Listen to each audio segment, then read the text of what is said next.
to give you the loan for 1 month minimum for you to use our money. And then if you pay it off every month in full, you don't pay a fee to us, which is a good thing, right? But most of us aren't that disciplined. And so we will carry a balance, and we're going to learn in just a few minutes about how that works, how the credit card companies make money and really like it when you don't pay your balance every month. But it's basically a loan, if you will. They're making a bet that you are going to pay them back. Now, of course, there are people who default on credit cards and mortgages and things like that all day long. We're not going to really go there today, but we're talking about kind of how do you, we want you to understand your credit cards. So one of the things you're going to want to do is you're going to want to shop for the best APR. You'll see APRs advertised for credit cards, and that's really the annual purchase rate. And we'll learn in just a couple of minutes about why that's important. But basically, the lower the rate, the better. So, 18%, 20% is not as positive a number as 15% or 12%, right? So you're going to shop for the best APR. You're also going to shop for the best terms. Let's say it's a mortgage. A credit card is similar to a mortgage in that they're going to give you terms. And so they're going to tell you how long you have free use of your money, what the minimum balances are going to be based on. Normally it's 2 to 4% of your balance will be used to determine your minimum balance. And then the fees. What will you pay in terms of annual fees? So let's say you get a Chase Sapphire credit card and it's $95 a year. Or you get a Platinum American Express and it's $595 a year. You would expect for a higher annual fee to get more from that credit card, and many of them will woo you with opportunities to get more by paying more. So you want to shop around and get something that works for you. And then there are late fees. They'll tell you what their late fees are going to be as well.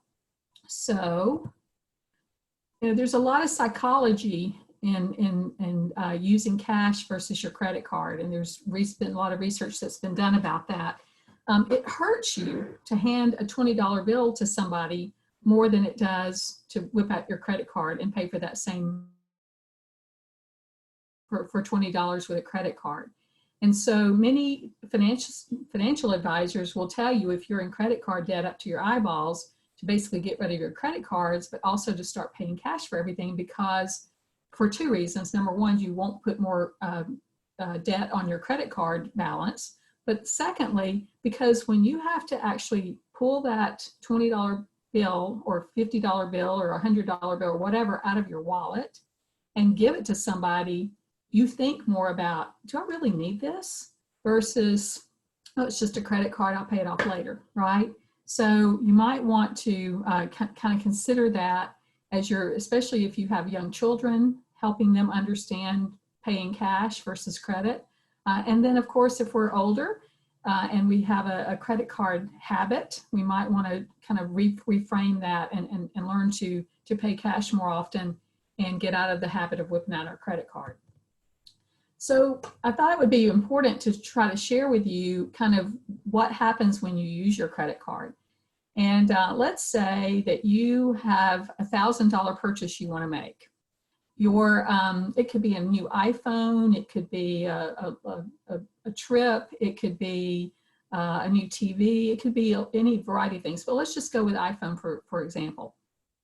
We're going to go down to the local store, get our iPhone, put $1,000 purchase on our credit card. But we're going to make some assumptions as well. We're going to make the assumption, number one, that this is the only purchase we're going to make on this credit card. We're not going to make we're not going to Starbucks, we're not going over to Kohl's, we're not going to Walmart. We're going to make one purchase and one purchase only. We're also going to make the assumption that we're going to pay only the minimum payment that the credit card company is going to put on your statement. Here's the balance, and then here's the minimum payment due every month. And we're only going to pay the minimum payment every month. And we're also going to assume that in this particular credit card, as I said earlier, most credit cards have like a 2 to 4% term that they're going to use for their to determine their minimum payments, we're going to assume kind of worst case scenario. It's going to be 2%, right? If it was 4%, you would pay more per month towards your balance. But we're going to say it's 2% just to kind of for the shock and awe value a little bit, if you will. So again, $1,000, that's it. We're not paying anything but the minimum payment, and we're doing a 2% minimum payment. So how long would it take to pay off the $1,000 balance if you're only paying the minimum, and how much interest are you going to end up paying over that time?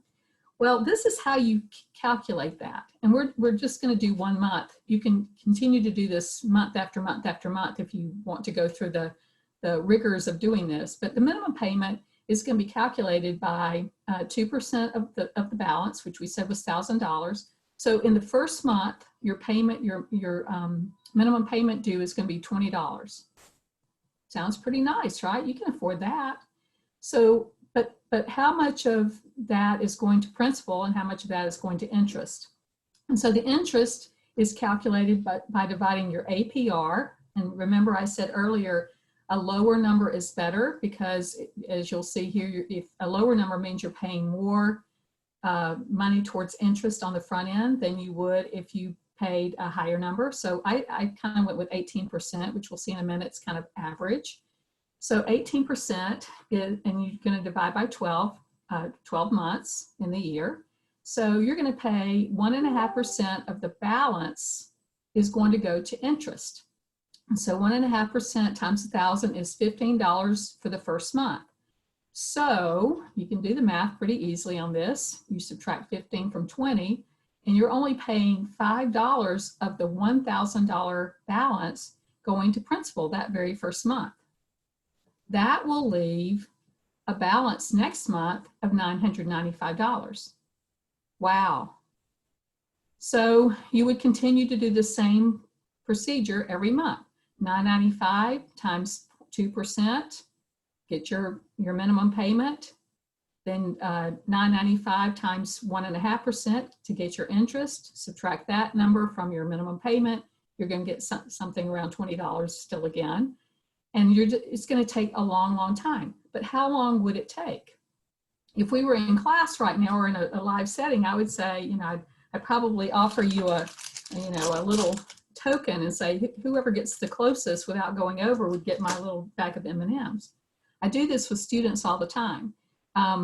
They'll say anything from 2 years, 4 years, or whatever. They are quite shocked, and you'll probably be quite shocked to see that it takes 151 months or 12 years and 5 months for you to pay off that $1,000 paying only the minimum payment every month. And it's a little bit misleading here. It says monthly payment minimum $20. That's $20 the first month. It will change along the way perhaps. But look at how much additional interest you're going to pay on that $1,000 purchase. If you take if you pay minimum payments all the way through, it's going to take you 151 months to pay it off, but you're going to pay an additional $1,396 on that $1,000 purchase, which ultimately means that iPhone that you bought for $1,000 12.5 years ago has cost you $2,396 total. And the crappy part about all that is you're probably not even using that iPhone still, right? That iPhone was 2, 3, 5 years of use, and you've moved on to something else. You might be on your second or third iPhone since then or phone. And that's the danger in credit cards, because people don't understand how they work, and they're like, oh, I'll just pay the minimum.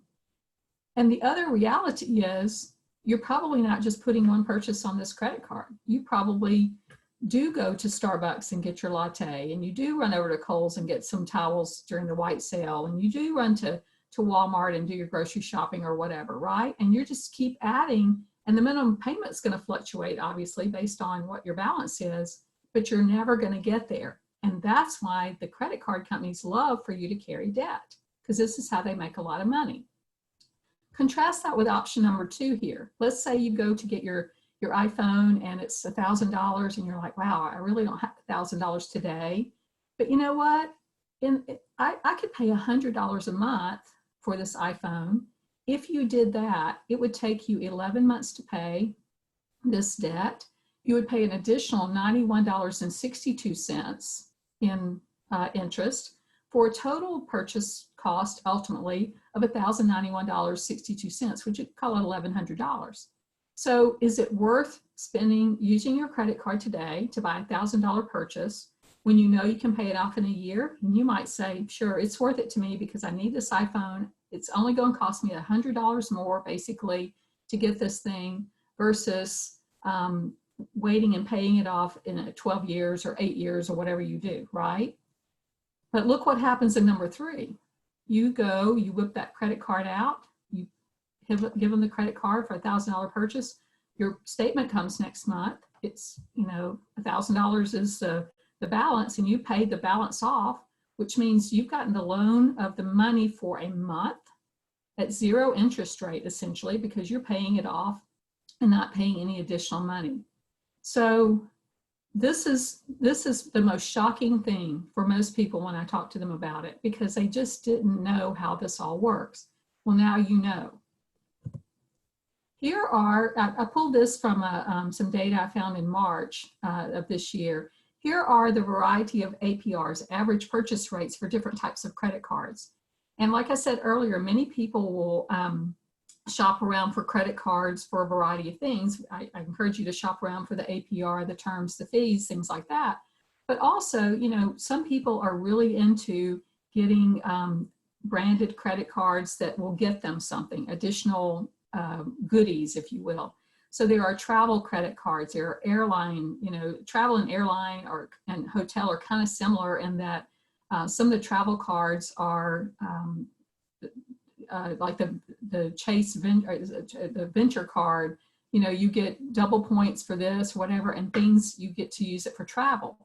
Airlines, you might could get a United card or a Delta card. Hotels, you might get a Marriott card or something like that. If you really want to rack up the points on any of those cards so that you can get free things along the way. Business credit cards, you'll see the ranges are a little bit better because business people typically have they've got corporations behind them. They tend to pay their credit cards off pretty regularly, maybe more so than we as individuals do. And then cashback credit cards. And some people really like that. You spend so much, you get so much back. But you see the range here from low to high and then the kind of the overall average. And that was my point earlier about kind of shopping. If it's really, really, really important for you to save a lot of money or to get a lot of points or whatever to take your dream vacation, maybe you get a travel credit card, but you're going to pay a higher interest rate or a higher APR if you do that, if you don't pay your balance off every month. But you can shop around and see kind of what's out there and then kind of weigh the different options and see what's more valuable to you than other things. I have a lot of friends who do this. They kind of scour and make a spreadsheet, and that's really cool. I've never been a person to do that, but it is important to a lot of people, and maybe it's important to you. This is how much money in 2017, which is the latest data I could find, that Americans spent on credit card fees and interest, $104 billion. So again, that's on us. We choose to not pay our bills on time. We choose to make minimum payments. We choose to whatever, and this is what it's costing us to do that. And so, that's my point earlier was the banks, the financial institution, whoever is issuing those credit cards, they love for you to stay in debt because this is how they make a lot of money. This doesn't count, things like overcharges, overdrafts, or whatever at your bank account, anything like this. This is just credit card expense or fees and interest. And so you can help reduce this number by paying off your bills every month. But the challenge is people don't get this, and so it keeps going up. So this again is from 2017. The organization that did this study or determined this said that they checked in the previous 12 months, so from 2016 to 2017, the number had gone up 11%, and over the past 5 years had gone up a whopping 35%. So, you know, that's on us again. And if we want to have better use of our money and to be smarter about our money, we've got to do better with this. All right, so we've talked about loans and credit cards. The other kind of topic for today was credit scores and why should you care? Credit scores are called FICOs. I never knew why the acronym was FICO, all capital letters. I looked it up. It came from an organization called the Fair Isaac Corporation, and they're the ones who many years ago put this kind of credit score thing together. And the big question we start with is, why should you care about what your credit score is? And number one, I guess, is, do you even know what yours is? But you should care what your credit score is, because it was a better credit score, and we'll get to what that is in a minute, will help you get a better rate on your mortgage, your auto loan, any other type of loans that you can get. It will help you when you're trying to get a credit card to get the best interest rate on a credit card. And then for the young people in the audience, and maybe some of us who are a little older as well, if you go rent an apartment, you're going to get, you're much more likely to get rented to, number one, and maybe even a more favorable apartment lease terms if you have a better credit score, which surprises a lot of young people. And of course, many young people don't really have a credit score yet because they're just getting started. And that's why sometimes they're required to have a cosigner who does have a good credit score. And then the last reason that you would care is there are many organizations that will do background checks on you, including your financial background check. And they're checking to see what your credit scores are, because if you have a very low credit score, they think that it's symbolic to them, or signals to them that you may not be a great risk to come to work on time, to do the work, and perhaps on an extreme case, they may see you as a risk to maybe embezzle money, because if you don't have, you're not smart about your money, maybe you would not be smart at work and maybe embezzle money. So that's why you should care. So FICO scores range from 300 to 850. So 850 is kind of the maximum. You very rarely hear of anybody who has an 850, but if you are above 700, so I put on here, shoot for at least a 700 score, that's a really good score, and you're probably going to benefit from that in all the positive ways that we talked about in the previous slide. So how is the FICO score determined? Well, it's based on these percentages. It's a mathematical formula, and it's based on 5 different things, and things are weighted differently, as you can tell. So number one is your payment history. Do you pay your bills on time? So, you know, you hear about, oh, don't miss a payment, pay your bills on time, but every time you are a day late on your credit card payment or your mortgage payment or whatever debt you owed payment, it dings your credit score. It dings your FICO score, and it hurts you. And so if you always pay your bills on time, you're going to get the full 35%, which is a real positive, right? So that's number one. Debt is number two, 30%. If you, the more debt you carry, the worse your credit score is going to be. You don't want to carry as much debt as you could. And so, so you're out shopping on a Saturday, and you go to a variety of places, and you go to Target, and they say, well, you know, Ms. Richardson, today, if you would sign up for a credit card, we'll give you 10% off. Or you're at Kohl's, and they say, you know, Ms. Richardson, if you sign up for a credit card today, yada, yada, yada, right? The more credit cards I sign up for, and the more credit, open credit I have, that hurts my credit score. You know, I can remember 15, 20 years ago, college freshmen would arrive on their campuses, and they would get overwhelmed with opportunities to get a credit card. Oh, you sign up today, we'll give you a free t-shirt. Oh, if you sign up today, we'll give you a free pizza. And 18-year-old freshmen were signing up left and right to get all of these credit cards. Of course, they didn't understand credit. So then they were out using their credit cards for all the things that college students buy. And years ago, before the laws changed, seniors were graduating from colleges with, I think the latest data I saw was maybe 15 years ago, but they were graduating with about $6,000+ in credit card debt, in addition to whatever student loan debt that they had as well. And so you're starting as an adult in the hole because you didn't understand what you were doing with a credit card. So the law changed about 12 years or so ago, and now an 18-year-old cannot get a credit card without a cosigner. But before they could, and they were just getting credit cards left and right. And of course, that hurt their FICO score long-term, as well as the amount of debt they were carrying as well.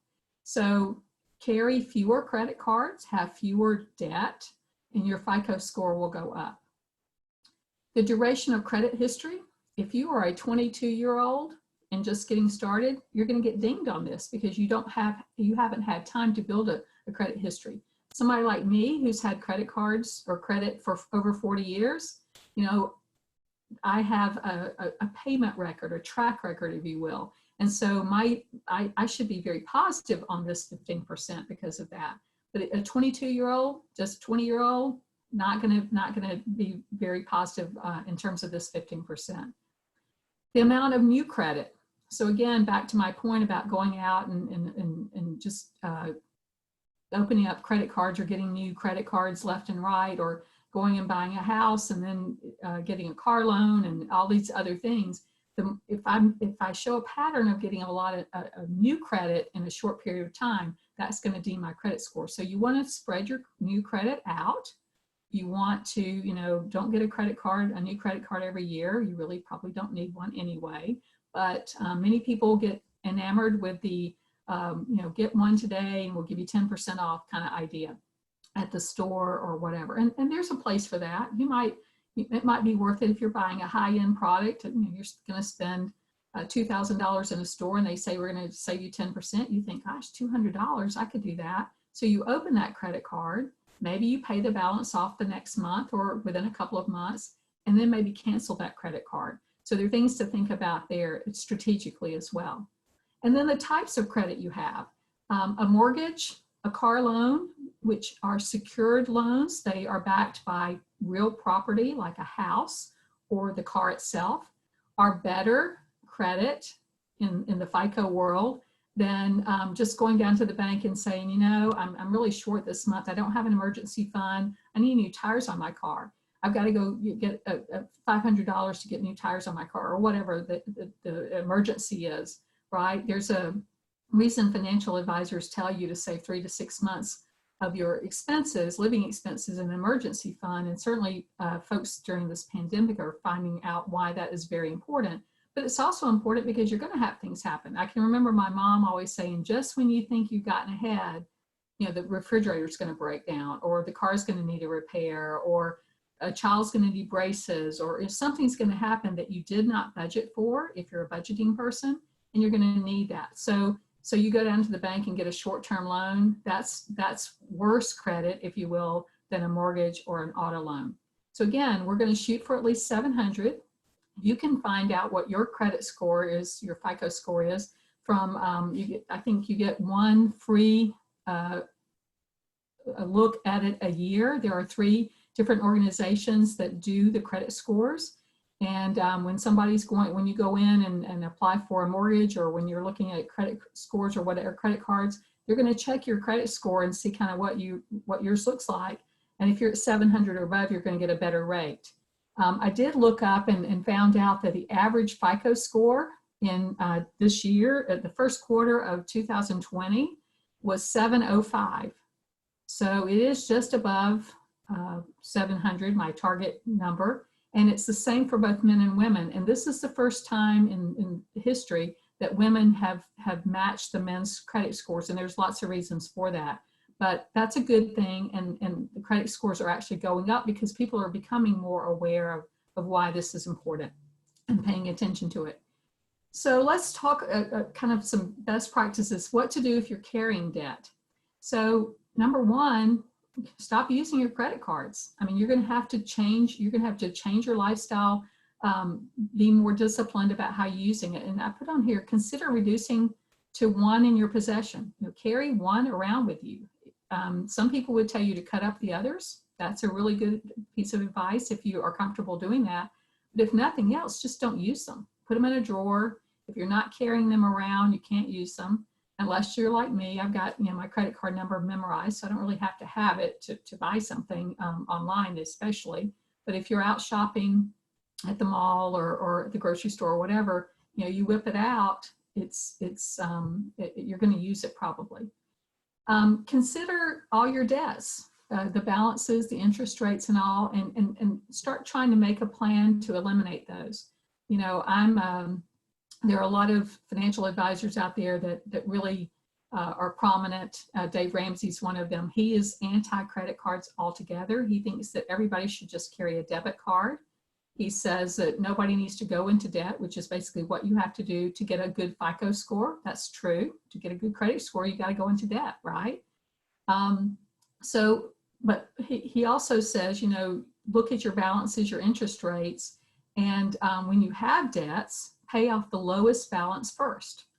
And you would say, well, wouldn't you want to go for the one that had the highest balance?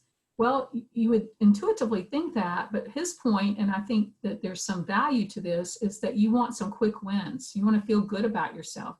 So you pay off the lowest balance first and then the next lowest balance, and you work your way up while always making minimum payments on all of your debt. Don't say, well, I'm just going to pay for my lowest and I'll get to those later, and just, ignore them, because we know that we're going to rack up late fees, number one, and also additional interest rates because when you add a late fee to your balance, then you pay interest on the late fee as well. So it's kind of this bad cycle that you've gotten into. So you may have to change your lifestyle. You may have to sell your house and go live in a smaller house. You may have to sell your 2020 model vehicle and get a 2016 vehicle. You may have to sell your prized baseball cards collection from when you were a kid, or your Barbie dolls from 50 years ago that are vintage Barbie dolls. I mean, you may have to do some things to really change your lifestyle and get out of this debt. And then the bottom line is, once you become debt free, and you hear about people all the time who've gotten out of $33,000 of debt or $76,000 worth of debt, don't let yourself go there again. Just decide that you're going to be the millionaire next door. You're going to live below your means. People are never going to know that you're banking lots of money. You've got lots of money in your emergency fund or whatever. And when you pass from this world, you leave millions of dollars to your favorite charity or to your family or whatever. And people are like, really? She had that much money? How did she get that much money? Because she lived so simply, right? So that's really good advice about carrying debt. And then if you want to improve your FICO score, let's say it's 600, and you are like, well, okay, Lynne Richardson told me that it needs to be at least 700. Well, here are the things that you're going to have to do. You're going to have to pay your bills on time every single time. How can you make sure that you do that? Well, one thing that you can do is auto pay. Most banks now have ways that you can just set up a system within the bank, and you set it up and you say, let's say it's, your credit card is due, your mortgage payment is due on the 10th of every month, whatever. Set it up for on the 7th to make sure you pay it on time. That way it's not going to ever be a problem for you to check that box. Don't apply for more credit. Just decide, I'm going to live with what I have. I might get tempted while I'm out at the local store to get a new credit card, or watching TV and seeing that venture card commercial with Jennifer Garner, and it looks really appealing to me, but I'm going to be disciplined and not do that. Consider cutting up some of your cards. And don't take on unsecured loans. Those are the ones that you just run down to the bank and get $1,000 or $5,000 for a short period of time with no security. And then a best practice is to only use about 35% of your available credit. So if you've got, you know how when you get a credit card and they tell you that you can borrow up to, or put up to $5,000 or whatever in your credit card, and then because you're a good customer, then they up it to $7,500, and then they up it to $10,000, and then they up it to $15,000, and they just keep upping it if you keep paying, and they'll give you more chances to kind of get into more debt. There's a reason for that, as we've learned. But if you'll just kind of plan to only use about 35% of your available credit, so if you've got a $10,000 balance thing, don't spend more than about $3,500 at any one time on that credit card, and you'll probably be okay. It's going to help your credit score. So some last thoughts before we take some questions. One idea is just to pay cash for items, unless you can pay your balance off monthly on your credit card. Again, we talked about the psychology of that. It's going to hurt more to give that cash away than it will to whip your credit card out. So if you're a person who needs more discipline, I would encourage you to pay cash for items. Remember that your FICO score is important and why, and how it's going to help you save thousands and thousands of dollars over the course of your lifetime, because you get a better mortgage interest rate, because you get better credit card rates. So it is important to consider that, because most of us are not going to go out, even if we can pay our credit card debt every month, our balance every month, we're not going to be able to pay our mortgage payment off every month. So we might want to consider that. Maybe you're the person who can discipline yourself and save $250,000 over the course of several years to pay cash for a house, but most of us cannot. So again, to save a lot of money on our mortgage, our FICO score is important. And then when you do have to take out a loan, a mortgage, credit card, whatever, be smart about those interest rates and the length of the loan. Shop around. You can get, you're going to pay a lot less interest in a 15-year mortgage, for example, than you do in a 30-year mortgage. So consider all of those things, and everybody's situation is different, and I got that, but I just want you to be aware that these are the things that you should consider. And then lastly, I would say is, now that you feel a little bit more knowledgeable, I won't say that you're empowered to go out and do maybe the same presentation that I've just done for you, but be an ambassador. If you're a parent of young children, start teaching your children. My children are in their 20s now, and they're sick to death of hearing this, but I was bound and determined that they were not going to graduate from high school and then, of course, college without being empowered about understanding about credit cards and the importance of paying on time and importance of kind of building a good FICO score over time. So share it with your children, share it with your peer group. You might be in a group of people who somebody brings up something about credit cards, and you can say, did you know? Because most people don't. And so let's kind of get to questions now. I should have put my contact information on here. I'm sorry I did not.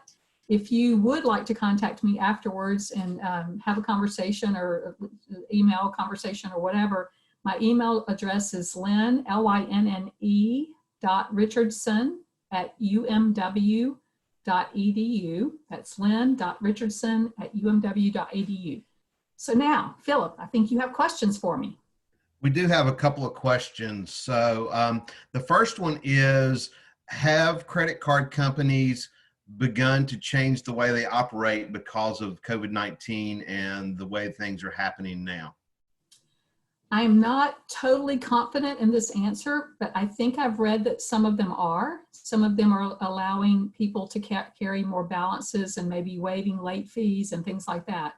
But you would need to check with your credit card company to see. Again, they don't have to, because you signed, when you agreed to take that credit card, basically, you agreed to their terms. And so if they're doing it, it's because they are being very understanding and nice, but they don't have to do that. So I don't know the specific answer to that. Sorry. No, that's okay. The next question is, what are your top recommendations for paying off student loan debt? Any tips or tricks? Pay it off on time, pay ahead if you can. Usually student loan, and I'm not an expert on this, but student loan debt is pretty favorable rates. And so if you, for example, have high credit card debt and student loan payments, you might, there are lots of things you could do. Let's say you had an extra $100 a month. Which should you pay more on? I'd pay the credit card debt off because it's got a higher interest rate and you want to save money on that, versus paying off student loan debt early because of the more favorable interest rates. But again, everybody's situation's very different, and I would suggest that you contact a financial advisor about specific questions like that. The next one is, can you talk about some of the consumer protections offered by credit cards versus debit cards? Not an expert on that at all, so I'm really not going to be able to go there. Although, one thing I do know is that if you use a credit card to purchase something and there's fraud involved, many times the credit card companies will go to bat for you if you, if because of the fraud, they will protect you for that. Also, if you purchase an item and it's shipped to you and it's damaged in shipping and you used a credit card versus a debit card, the credit card company will many times reimburse you for that. And then the last thing is there are a lot of protections. You get fraud alerts on your credit card. And some of you may have had that before. I certainly have. When someone has gotten a hold of your credit card number and enough of the information to use it, but it seems kind of squirrely to the credit card company because it's in a place, let's say a different part of the world or different part of the country that you never travel to. They may contact you and say, did you make this purchase? And if you did not, they will then protect you from having to pay for that, $150 purchase or whatever that was put on your card, because it's basically fraud. So those are the positives about using a credit card. Debit cards don't really necessarily have those same protections. The next one is, would love to get your thoughts on consolidation, of debt consolidation. Don't really know a whole lot about that, so I better stay away from that one. So that would be a financial advisor person. If you've got lots of debt, my recommendation was to pay the lowest balances off and then work to the biggest. If you consolidate the debt, somebody's going to make money off of that. And again, I'd be very cautious about doing that without consulting a financial professional. All right. The next one is, what are your thoughts about taking out loans, obviously during this time when things are so uncertain? Well, different kinds of loans, right? I mean, if you're gonna go get a mortgage because you've been saving up to buy a house, why not? I mean, unless you think that you're at risk of losing your job or having your hours scale back so much that you can't make your payments, and you don't have a cushion, emergency fund, maybe you wouldn't do that. But if you've been saving for a down payment for 3 years and you've got the down payment, you found the dream home, you've got a pretty stable job, let's say you're in healthcare or a first responder or in something that's pretty stable right now, I would go ahead and do that. If you're talking about getting another credit card, no. If you're talking about going down to the bank because you don't have enough money to live on and pay your rent every month and feed your family, you might have to do it because of the desperate situation you find yourself in. But if you do things like that, if you have to go borrow some money to do that, be very cautious about using it. I would use it just for the needs, the things you absolutely have to pay for, and not necessarily the perks. Again, a lot of people spend a lot of money at places like Starbucks when they really don't have to spend that money at Starbucks, right? And so if you're going to take a loan out, spend it on your rent or your mortgage payment, spend it on your food costs that you have to feed your family. Don't go out and buy clothes with it. There are a lot of things that kind of the do's and don'ts that I would use it for. So that's not a great answer, but it really just depends on your particular situation and what your needs and wants are at this time. Okay. At this point, I think we've hit all the questions that have been submitted so far. I'm just giving it one more second here to see if anybody else has anything they would like to submit. I don't see anything. So is there anything that you'd like to close us out with?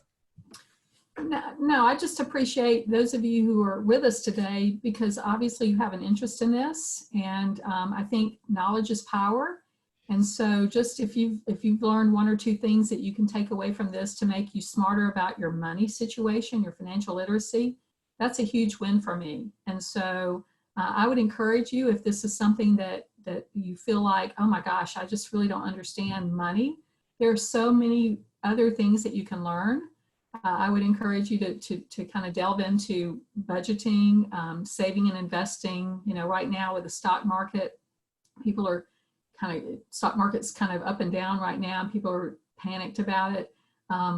The stock market over time, and this goes back to the Great Depression in 1929 through today, is still the best investment platform to beat inflation. And again, you may not understand inflation, so spend a little time educating yourself on and becoming more financially literate about inflation and saving and investing, and why it's not a good idea to put your hard-earned money under your mattress to save it. Yes, it might be safe there, maybe, assuming you don't have somebody break into your house, but it's not going to be able to take care of you in your old age, because it's not going to, the inflation's going to eat at your purchasing power. And again, if that's all foreign to you, it's probably important for you to spend a little time with that. But I hope you've learned something today. If I can answer any questions, again, lynne.richardson@umw.edu, and I'd be happy to hear from you. So thank you for joining us today. Thank you. And just as a reminder, since we are live on Facebook, if you'd like to see the presentation again, you can visit the Mary Washington Alumni Facebook page and be able to watch everything again so that you can get that. We also plan to make this available. We have recorded the session and plan to make it available on YouTube. So thank you again. And Lynn, thank you for doing this. We appreciate it and hope everyone stays safe and healthy. Bye, guys. Thanks.